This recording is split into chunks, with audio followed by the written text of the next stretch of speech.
Nagkataasan ng boses, nagkasigawan si Ukrainian President Volodymyr Zelensky saka si Trump. Yung peace effort sana ni Trump, mga kababayan, gusto niyang tapusin na yung gira. Ito po yung report ng Reuters.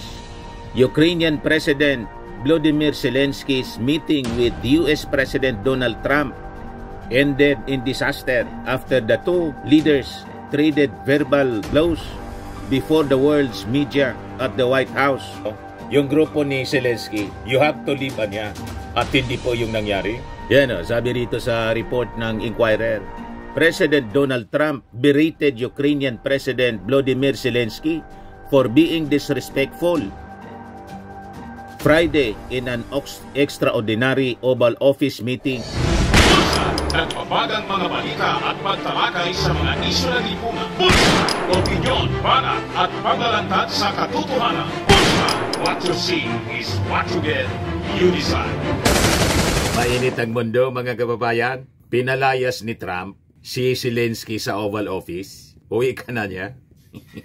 Matapos silang magkasagutan, ang purpose sana ng meeting, mga kababayan, tapusin na ang gira sa Ukraine with Russia. Baliktad yung nangyari po. But before natin pag-usapan, joke time muna tayo. Anyway, si Zelensky, mga kababayan, komedyan. Dito muna tayo sa kwentong katatawanan kahit mainit ang sitwasyon sa mundo. Di ano niya, Mr. Maravillas, ang kwentong katatawanan. Padala po ito ni Willie Mirin. Pastor pala to.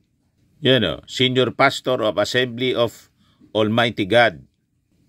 Nakisali na din si Pastor. Nanonood pala palagi sa atin si Pastor. Ito yung kwento, mga kababayan, ng Pinoy, Hapon, tapos Amerikano. Nagkatuwaan sila habang nagsasagawa ng maritime exercises dito sa West Philippine Sea para yung pagmamalabis ng China na gusto ng kamkamin ang buong South China Sea, pati yung West Philippine Sea ay tapusin. Kaya nag-military exercise. So naglaro sila, mga kababayan, ng Lucky 9 sa pamamagitan ng utot. Una, nung hapon, umutot ng 7 beses. Sunod, mga kababayan, yung Pinoy. Umutot na 8, talo yung Hapon. Next, yung Amerikano. Umutot, sakto, siyam, panalo yung Amerikano. Sa tuwa ng Amerikano, excited siyang kabigi na yung taya. Tumayo siya bigla para kunin yung taya. Napautot ng isa pa.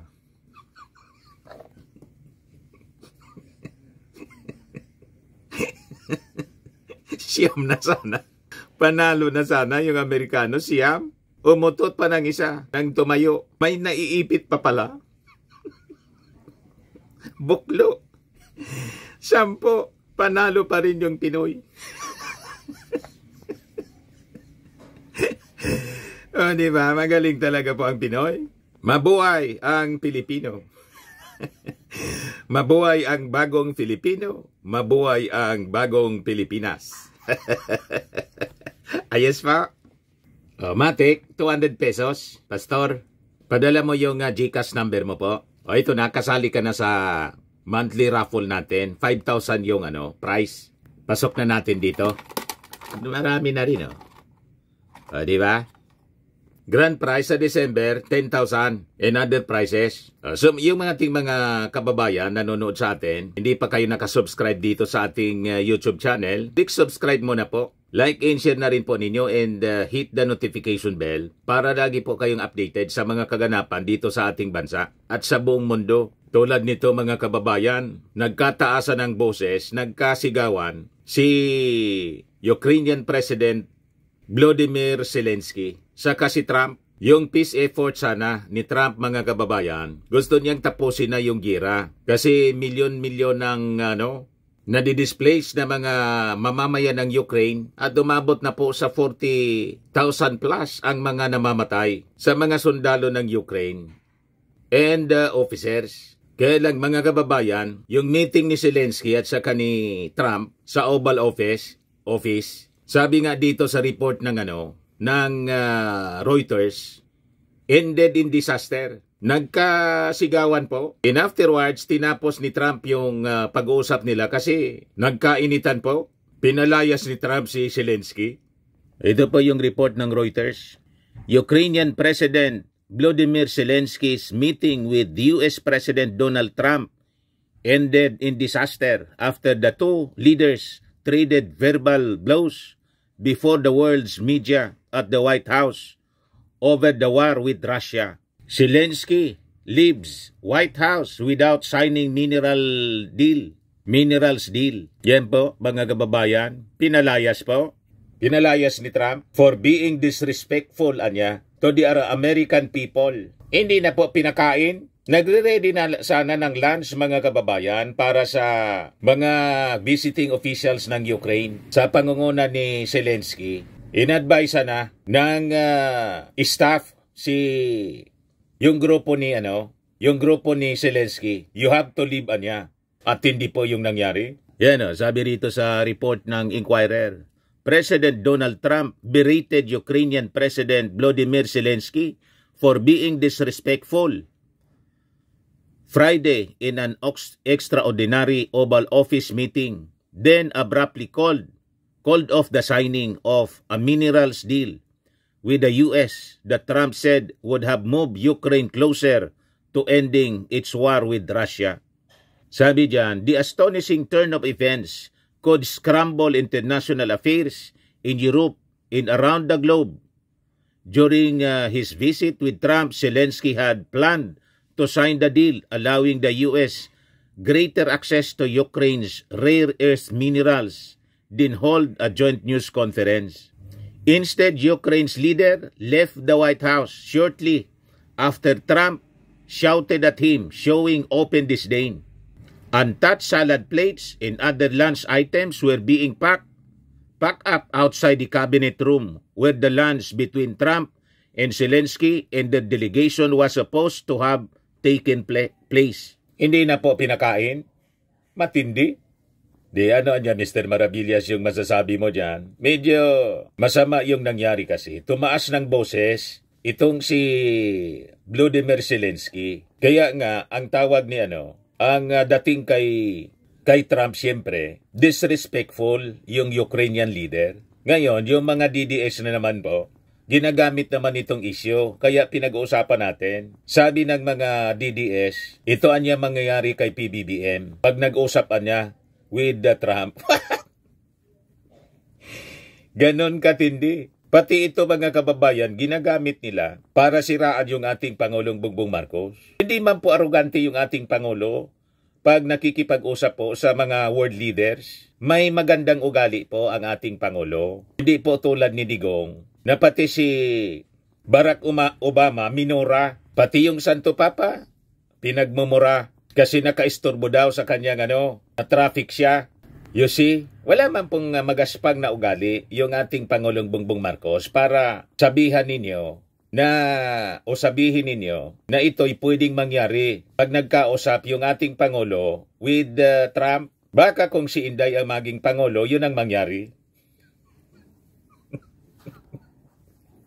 Di ba? Kasi magaspang ang ugali. Inaging magaspang po yung pag-ugali ni visiting leader ka ni Zelensky, tataasan mo ng boses yung host mo, humihingi ka pa naman ng tulong para matapos ng giyera sa iyong bansa. Pagkatapos, mataas yung boses mo. Ang humihingi kasi po ng tulong, pag ikaw ay humihingi ng favor, dapat mababa ang loob mo. Kasi humingi ka nga ng tulong. Saan ka nakakita mga kababay? Ka na-insulto si Trump tapos si Vice President Vance. Hindi naturuan ng tama. Ayan tuloy. Unang-una, he is losing the war with Russia. Kaya nga, humingi siya ng tulong sa Amerika at pipirmahan na sana yung deal nila. Earth Minerals Deal para makatulong po sa kanilang reconstruction. Papasok yung Amerika, bibigyan sila ng negosyo, papalit ng deal sa minerals para may magamit sila. Pagkatapos, nag-display ng arrogance itong si Zelensky. Ayun ang nangyari, pinalaya siya ni Trump. Sabi dito, the White House said the Ukraine delegation was told to leave. Umalis na niya kayo. Agad-agad umalis na kayo. Hindi na pinakain po. nasayang yung mga pagkain. Ang kakain nun, yung mga staff na lang ng White House. Imbes yung pagkain sana ng mga bisita. Sabi ni Trump, you are gambling with World War III. And you are doing this. And what you are doing is very disrespectful to the country. This country that's back you for more than a lot of people say should have. Mali po yung yung style ni yung style ng pakikipag-usap ni Zelensky. Ang tao kasi po, pag ikaw ay humingi ng tulong, dapat mapagpakumbaba ka. Humingi ka na ng tulong, parang yung humingi dito ng tulong sa amin. Laging pumupunta po dito. Napaka-arugante pa. Nang binigyan ni Mrs. ng tulong, naliitan siguro, nagreklamo, tinapon yung tulong. Nang bumalik po, pinagsalitaan ko talaga. Sabi ko, ang humingi ng tulong dapat hindi choosy. Humingi ka ng tulong, tapos choosy ka pa. You cannot demand. Wala ka sa posisyon na mag-demand. Dapat makontento ka kung ano yung tulong na ibibigay sa'yo. Yun ang nangyari dito kay Zelensky po. Kaya sabi ni Trump, wala ka niya sa posisyon para mag-demand. Humingi ka ng tulong. May mga tao kasi po na ang akala, ang pagtulong ay obligasyon sa kanila. Wala pong ganon. Ang humingi ng tulong dapat mapagpakumbaba. That is basic, mga kababayan. Pero kung mataas ang boses mo, humingi ka ng tulong sa akin, tapos mataas ang boses mo, maski man ako si Trump, palalayasin kita. Tama lang yung ginawa mga kababayan ni Trump. Pinalaya si Zelensky kasi arugante. Humingi ka ng tulong, arugante ka. Saan ka nakakitang tao, nangangailangan ka ng tulong, lumapit ka sa akin, pumunta ka sa bahay ko, pagkatapos mataas yung boses mo habang tinataasan mo ako ng boses habang nasa bahay kita, nasa sarili kong bahay. That is an insult to the host. Kaya sabi ni Trump, you are being disrespectful niya. You should be thankful. Kasi tinutulungan kita. Ang dami nang namamatay sa bansa mo. Pagkatapos, pumunta ka sa akin para makipag-deal. Peace deal. Tulungan kita. Pagkatapos, mataas ang boses mo. So may punto, mga kababayan, si Trump. Sabi dito, the last 10 minutes of the nearly 45-minute meeting devolved into a tense back and forth between Trump and Vice President J.D. Vance and Zelensky, who had urged skepticism about Russia's commitment to diplomacy, citing Moscow's years of broken commitments on the global stage. Sabi po dito, Zelensky's main objective going into the sit-down had been to press Trump not to abandon his country and to warn against moving too closely to Russian President Vladimir Putin. Instead, he got shouted at while Trump appeared to play up the drama for the cameras. So failed objective, mga kababayan, because of arrogance. May kasabihan tayo po sa English. Sabi sa matandang kasabihan, tandaan po ninyo ito. Words, uttered with kindness, convince better than good argument, uttered with arrogant petulance. Kahit maganda yung argumento mo, tama yung argumento mo, arrogante mo naman na sinasabi, napaka-arrogante mo. Wala. Yun ang nangyari rito, mga kababayan, sa meeting ni Zelensky at ni Trump. Na-insulto po si Trump, kaya pinagsabihan siyang harap-harapan. Unang-unaan niya, magpasalamat ka. Be thankful. Pangalawa niya, masyado kang disrespectful. Tinaasan ng boses po si Trump. O di naula, sabi nga rito sa amin. Buklo. Nabuklo yung kanyang deal. O ito na yung latest ngayon. State Department terminates U.S. support of Ukraine energy grid restoration. The USAID initiative had invested hundreds of millions of dollars in helping Ukraine's energy grid recover from attacks from Russia. Arugante kasi. So yun ang inabot, mga kababayan, ni Zelensky. Ito yung coverage, mga kababayan. Live po ito. Top TV Canada po. Pakinggan natin, mga kababayan, yung balitaktakan ng dalawa. Can I answer? Wait a minute. No. You've done a lot of talking. Your country is in big trouble. I know. You're not winning. I know. You're not winning this. You have a damn good chance of coming out okay because of Mr. us. President, we are staying in our country, staying strong from the very beginning of the war. We've been alone, and we are thankful. I said thanks You haven't in been this alone. cabinet, You and haven't not been only alone. in this cabinet. We gave you, through I this said thank stupid you. president, $350 billion. You voted We gave for you your military... Tinawag ng stupid president. Stupido ka niya, sabi ni Trump. Magipag-argumento ka ba naman kay Trump? Sabi ni Trump, tama yung sinasabi ni Trump, you are not in the position para magsalita ng ganyan. Ituloy natin mga kababayan. equipment, You and you voted men for are your brave, president. but they had to use our military. What about if you didn't have You our invited military me- equipment, you invited if me you to didn't speak- have our military equipment, this war would have been over in 2 weeks. It's going to be a very hard thing to do business like this, I tell you. Just say thank you. A lot of time to American people. Except that there are disagreements, and let's go litigate those disagreements rather than treat it out in the American media Si when you're Vance. wrong. We know that you're wrong. But you see, I think it's good for people to see what's going on out here. I think it's very important. That's why I kept this going so long. You have to be thankful. You don't have the I'm cards. thankful. You're buried there.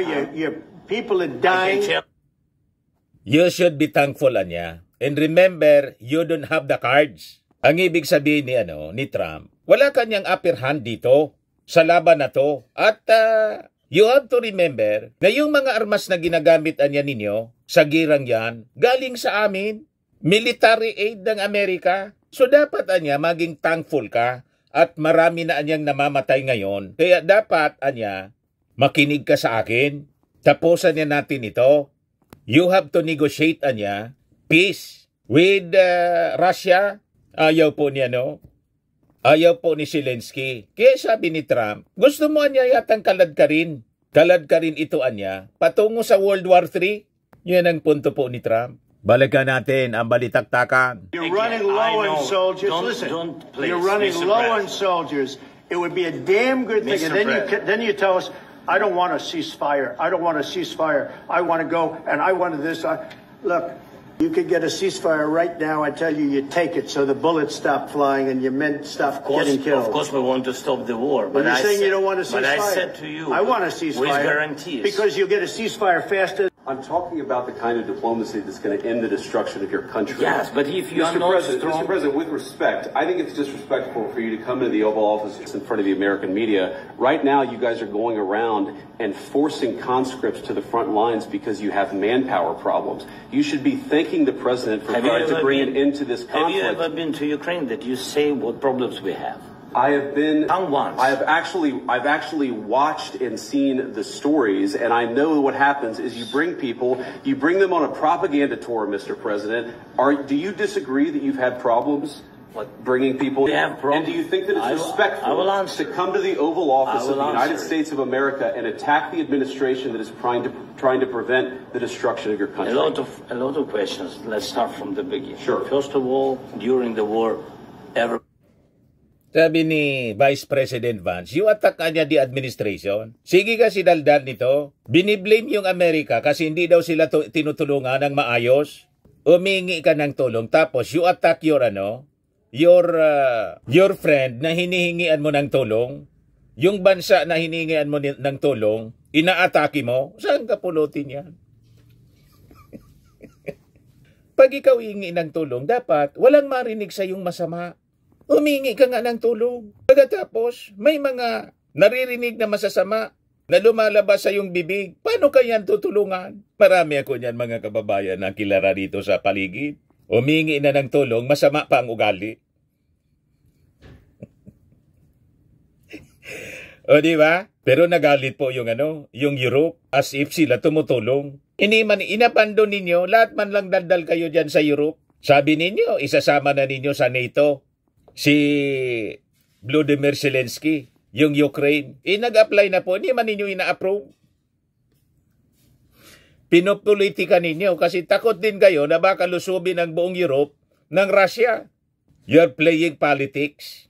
You see? Yang punot dulo naman ito, mga kababayan, na insecure kasi. Pinos ninyo, ginatungan si Zelensky Pagkatapos ng lusubin ng Russia, hindi man ninyo tinutulungan. Tapos ngayon, yung Amerika, si Trump, ina-attack ngayon mga kababayan si Trump ng mga liberal.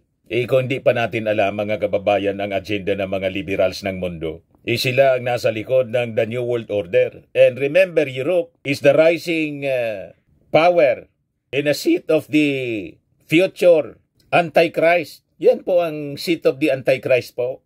Ang Europe, mga kababayan, sa biblical perspective. You see? Ituloy natin ang mainit na sagutan, mga kababayan. It has problems. Even you, but you have nice ocean and don't feel now, but you will feel it in the future. You don't know that. God bless. You don't God know bless. that. You will not have a war. Don't tell us what we're going to feel. We're trying to solve a problem. Don't tell us what we're going to feel. I'm not telling you. Because you're in no answering on position this to question. dictate. Huwag mo anyang sabihin sa amin kung ano ang mafe-feel namin. You are not in the position na niya na sabihin yan sa amin. Sinupalpal ni Trump. Yan ang nakukuha ng isang taong arugante. Humingi ka ng tulong pero arugante ka pa. Di ba? Sinupalpal ni Trump. Si Trump pa. Ulitin natin yung porsyon na yon, mga kababayan. We're going to feel. We're trying to solve. Don't tell us what we're going to feel. I'm not telling you. Because I'm you're in no answering on position this to question. dictate that. That's Remember exactly this. what I'm not You're dictating. in no position to dictate what we're going to feel. You see? You will Good. feel influence. We're going to feel very I'm good and telling very you, strong. You will feel influence. You're right now not in a very good position. You've allowed yourself to be in a very bad position, and he happens to be right about From it. the very beginning of the war. You're not Mr. in a good Brown, position. I You don't was have in the cards right now. With us, you start I'm having not cards. playing. Nilagay mo anya sa problema yung bansa mo. You're not in the very good position para mag-dictate ng ganyan. Yan ang ibig sabihin ni Trump. Kaya nga humingi siya ng tulong sa Amerika. Pagkatapos ganyan pa siya mag-behave. Ayun ang inabot niya. Pinalaya siya ni Trump. And this time, pinutol yung Yan State Department terminates U.S. support of Ukraine energy grid restoration. So yan ang makuha ni Yan ang makuha ni Zelensky. O ngayon, kanina, sinabi ko sa inyo mga kababayan, umalma yung Europe, yung mga leaders ng Europe, na sige man lang ang daldal. Yan Trump, Zelensky, shouting match takes world leaders aback as Europe backs Ukraine. Suportado daw nila yung Ukraine. Iyang dami ninyo sa Europe. Ilan na ba yung bansa na members ng Europe? European Union. 29 yata? 27 pala? Chinik ko muna. Imagine, 27 countries kayo, buong Europe. Sabi ninyo, you back Ukraine, kinaya ninyo. Di ba hindi? Lahat man lang kayo daldal. Iniiwasan man ninyo na engage yung ginagatungan ninyo, yung Amerika. Si Trump ayaw man pong makipag-away. Peacemaker nga po siya. Kaya ang gusto niya, mag-usap na lang. Kasi ang dami nang namamatay. Yan ang punto ni Trump. Ito ang tinatawag dito, empty support. European leaders, through their support behind Ukrainian President Volodymyr Zelensky after a raised voice spat with Donald Trump, sent shockwaves across the world, casting doubts over efforts to end the Russia-Ukraine war. The U.S. President openly berated Zelensky for not being thankful and later accused the Ukrainian leader of not being ready for peace and having disrespected the United States in the cherished Oval Office. Kahit saan po tingnan na ang gulo, mali si Zelensky. Si Zelensky, pumunta ka sa Amerika. Imagine, nandun ka sa opisina ni Donald Trump sa Oval Office. Pagkatapos, tataasan mo ng boses yung presidente ng Amerika. Isang superpower kung saan humihingi ka ng tulong, pumunta ka para humingi ng suporta. Pagkatapos, tataasan mo ng boses. That is a very big insult. Sabi nga sa salitang atin, nakakalalaki ka. Tama po. Tapos yung mga DDS vloggers, mga kababayan, sabay sakay sa issue. Sinabing, ito niya yung aabutin ni PBBM kay Trump pag nagkausap niya. Malabo po, wala mang ganyang pag-ugaling arugante yung ating Pangulong Bongbong Marcos. Pinagmumura na nga po ni Sara Duterte. Wala ka pang marinig na masasamang salita. mula sa ating Pangulo. Vice Presidente na niya yan, siya yung sitting president. Naturuan po ng tama, may breeding na maayos at edukado ang ating Pangulong Bongbong Marcos. Kaya malabo po na magkausap sila ni Trump, matutulad kay Zelensky. Tama po mga kababayan. So sabi dito, here are some of the political reactions from around the world. Sabi ng EU new leader, European Union Chief Ursula von der Leyen and Antonio Costa assured Zelensky that he was never alone. Mga empty rhetorics po ang ganyan. Matagal na kayo na nag-uusap ni Zelensky noon pang kapuputok pala ng gira. Sinasabi ninyo na isasama ninyo sa NATO. Yung application ni Zelensky po, frustrate nga po ng todo. Pinopolitika ninyong masyado. Di ba dinis-approve ninyo yung application for membership? Kasi, once halimbawa, na-prove ninyo, madja-justify na yung pag-atake ni Putin, hindi lang sa Ukraine. Damay na kayo lahat. You see? Dinis-approve ninyo, ang tagal na nag-apply. Tapos sasabihin ninyo, be strong, be brave, be fearless, wrote European Commission in Council Presidents in a joint statement on social media telling Zelensky, we will continue working with you for a just and lasting peace. Ibaliktad po yung sinasabi ninyo. Just in lasting peace. Si Trump yung nagsabi. Kausap ko na niya si Putin. We will negotiate ganito. Pagkatapos inaway ni Zelensky. O di tapos. Sabi ni Trump, hindi ka pa niya yata ready to talk peace. O di sige.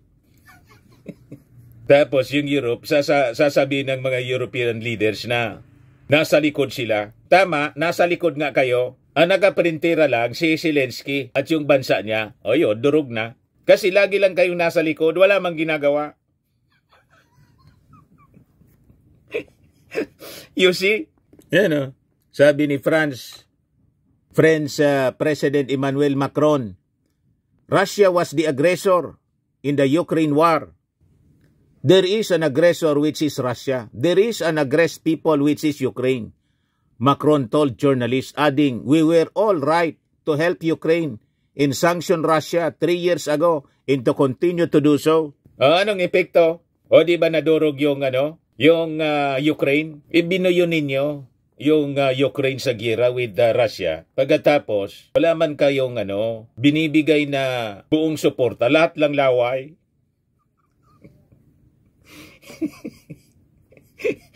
O di ba? Lahat man lang laway kayo. Sabi pa niya, he later went further to say that if anyone is playing at World War III, it's Vladimir Putin, referring to Trump's accusation against Zelensky. Yun nga ang gustong i-prevent ni Trump. Kaya gusto niya to talk peace. Ayaw man ninyo. Di tuloy ninyo. Kayo, wag na ninyong involve yung Amerika. Kaya ninyo? O di sige, kayo na lang. O di ba? Sabi naman ng Germany, don't confuse. We must never confuse the aggressor and the victim in this terrible war. Sabi po ni German Chancellor Friedrich Merz as he supports Zelensky. Sabi naman ni Hungarian President Prime Minister Viktor Orban, one of the closest partners of both Trump and Russian President Vladimir Putin. Strong men make peace, weak men make war, sabi ni Orban. Unang-una, sino yung nagsimula ng gira? Sige yung abante, kasi na-insecure si Putin, nilosob yung Ukraine. Yan po nangyari niyan mga kababayan. Ang background ng istorya, remember nung mga bata pa tayo, yung tinatawag na tinuturo sa atin na balance of power. We have the NATO for the Western power. Mayroon naman po sa part ng Russia, yung Warsaw Pact. Asa na yung Warsaw Pact, mga kababayan? Natunaw. In-infiltrate kasi. Winanto 3 po. And comes the disintegration ng dating Soviet Union as a result ng mga infiltration. Ngayon, bumabawi yung Russia. Binabawi yan yung mga territory na nawala sa kanya nung panahon. Kaya ganyan yan si Putin. Inisahan ninyo kasi. Ngayon, binabaliktad. Hindi papayag si Putin. Nakita ninyo yung history. Nagkaroon kasi po ng ambisyonan nung panahon. Tawag dyan sa atin, gulangan. Hindi na papayag gayon si Putin. So matiraan niya yung matibay. O ngayon, nangailangan ng tulong sa Amerika yung Ukraine. Yun ang sinasabi ni Trump. You are not in a position para magsabi, to dictate ng gusto mo. Makinig ka niya. Walaan niya sa iyo yung cards. Kaya dapat, hindi ganyan ang iyong pag-uugali. You are becoming disrespectful. Di na tuloy, mga kababayan, yung usapan. Because of arrogance. Yan pa yung sabi ng Netherlands. Support undiminished. Sabi ng Poland, not alone. Lahat empty rhetorics. Not alone. Matagal nang alone. Yung Ukraine, pinabayaan ninyo. Kung not alone, di sana nagpadala na kayo ng mga sundalo ninyo. Ang problema, yung mga armas na ginagamit ng Ukraine sa pagkikipaglaban, galing sa Amerika, hindi man galing sa inyo. Kasi yung Amerika may capability to supply arms. Pero hindi man pwede na lahat na lang libre. Di ba? Kaya nga po may minerals deal. Para in exchange sa support, restoration, reconstruction, dapat may negosyo rin yung Amerika. Ganun talaga po. Si Trump, negosyante yan eh. Alangan man tulong lang ng tulong. Tapos, yung amin? Kaya nga, dito po sa atin, kung gusto nating yung Amerika talaga, pumosisyon to defend us, kailangan yung Amerika, bigyan natin ng negosyo dito sa West Philippine Sea. Sila yung mag-explore. Magpirma na dapat ng kontrata. Talagang ipoposisyon dyan ng ang mga nuclear warships ng Amerika. Pag inaward natin ng kontrata sa American company, mga kababayan, na siyang exploit ng gas deposits dyan sa West Philippine Sea, I think naisipan na yan matagal na. Kaya lang siyempre hindi sa atin sinasabi. Kasi for security reasons, mga kababayan. In exchange ng security protection, siyempre dapat may negosyo man sila. Timbang buhay po. Alangan man magbibigay lang sa atin ng support yung Amerika. Pagkatapos wala lang. Kahit man tayo po, ganun din. Humingi ka ng suporta sa isang malakas na bansa, dapat may deal na maayos. Yung hindi naman po tayo logi, parihong panalo. Panalo tayo kasi may security protection, panalo din sila kasi may negosyo. Yan ang deal doon sana, mga kababayan sa Ukraine, with the minerals, earth minerals deal. Kasi unang-una, kung hindi siya makipag-negotiate sa Amerika para sa deal sa minerals, malamang sa malamang yung minerals ng at buong bansa pa. All the resources, masakop na ng Russia. Di nawala lahat. Di ba? Ayaw mo niya makipag-deal sa amin, di bala ka, mag-defend ka sa sarili mo, kakamkamin yan ng Russia. Ganon po ang buhay sa mundo. You scratch my back, I scratch yours. Ganon lang po. Sabi ng Spain, stands with Ukraine. Lahat man lang daldal. Yung Russia pala po, nag-react na rin. Cocaine clown Zelensky. For the first time, Trump told the truth to the cocaine clown's face, said former President Dmitry Medvedev, now Deputy Chairman of the Russia Security Council, referring to Zelensky. Sabi naman po ni Kirill Dmitriev, one of Moscow's negotiators, in the first high-level talks between Russian and U.S. officials since the Kremlin sent troops into Ukraine, branded the spot between the two leaders as historic.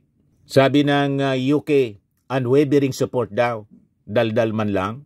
Sabi ng Ukraine, not possible anya. Ceasefire anya without guarantees is the way to Russian occupation of the entire European continent. Sabi ni Shimigal wrote on X. Yung mga US Democrats na kalaban ni Trump, sabi ng mga US Democrats, Trump doing Putin's work. Ang mga US Democrats po, kalaban ni Trump. Other Ukrainian allies rallied around the country, with Canada saying Kyiv was not only fighting for its freedom but also ours. Denmark described its pride is supporting Ukraine, while Sweden referred to Ukrainians as friends. Lahat man yan na mga sinabi ng mga European leaders, daldal man lang po nila.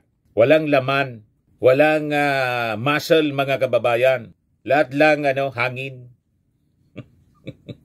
Ito po yung sinasabi ko. NATO shows no sign of letting Ukraine join soon and wants more details about its victory plan. Kailan ito? October 17, 2024. Dapat niya, ipakita mo muna, sabi kay Zelensky ng NATO, yung victory plan for ending the war with Russia. Kita ninyo? Magulang po. So, madaling sabi, pag nakita niya namin na mananalo ka, may plano ka para manalo at mananalo ka, pwede na. I-consider namin. Hindi pa sigurado. Pero pag talo pala, hindi ka magiging member. Saan ka pulutin ganyan na kondisyon? Tapos sasabihin ninyo, suportado ninyo. Suportado kung manalo. Pag natalo, hindi suportado. At pag nasa laban pa, pending kasi nasa laban pa. Ganon sila katoso, mga kababayan. Ginagamit lang nila ang Ukraine para makaisa mga kababayan sa Russia. Hindi papayag yung Russia po. Kasi naisa na nila, matagal na. Di ba yung Soviet Union, USSR dati? Nagkrumble po, nagkawindang-windang. Ngayon, ang ginagawa po ni Putin, yung mga dating mga bansa na parte nila sa USSR, binabawi niya. At yung mga kasabwat tulad po ng Ukraine, actually, ang mga Ukrainians po at mga Russians, iisang uri lang sila po, nagkawatak-watak eh. Kaya yon mga kababayan na nangyari. The plan centers on request for NATO to move forward on the accelerated membership application that Zelensky made 2 years ago to seek protection under the military alliance security umbrella after Russia launched a full-scale invasion. NATO's credibility is based on its collective security guarantee, Article 5 of its founding treaty. It's a commitment by all 32 member countries, o 32 na pala, to come to aid of any member whose sovereignty or territory might be or under attack. However, it does not apply to a partner country like Ukraine. So takot man sila po, mga kababayan, kasi kontra yung Russia. Pag in-approve kasi nila po, so justified na ang Russia na i-attack ang buong Europe. Tapos sasabihin ninyo, suportado ninyo yung Ukraine. Kung suportado ninyo, di sana yung request niya na mag-member na po ng NATO, in-approve ninyo. Mga tuso kayo eh. Tapos i-attack ninyo si Trump na ang gusto ni Trump, ceasefire. Kasi ang dami nang namatay. Tapos, nang makipag-usap pa si Zelensky kay Trump, arugante pa. Humihingi na ng tulong, humihingi ng pabor, tapos siya pa yung mataas ang boses. Sino palpal po? Sino ngalngal ni Trump? Pagkasungalngal po. Sabay pinalayas. Hindi na pinakain. You see? Ito naman po, Firmax Firming and Lifting Cream, pinapahid po sa mga pulses in affected area. Mainam po sa paninigas ng mga kaso-kasuan. Ito naman po, Automax Radiant Serum. Sa mukha naman yung application, anti-aging po siya. You will look 10 years younger than your age. Sa mga cancer patients naman po, baka lang gusto ninyo itong itry. Naing siya red mix fruit drink. Hindi mo po siya gamot, food supplement siya. Kaya lang, gawa siya mga kababayan sa goji berry. Yung goji berry, may anti-cancer properties. O ngayon, yung mga inquiries ninyo, dumiritso na lang kayo sa aming messenger sa Facebook para masagot namin agad. Ayos pa? Ayos na ayos niya, Mr. Maravilla. At sa mga nagana po ng malinis and spacious fitness gym, pumunta lang po kayo sa aming Colossal Fitness Gym. May Grab ka rental din po kami. Ito naman po yung bago naming product na binibenta online. Eye Glow Serum, whitening po siya. Tingnan ninyo yung epekto sa aking anak na architect before and now. Yung mga inquiries po ninyo, dumiretso na lang kayo sa kanyang Facebook account, Riz Maravillas.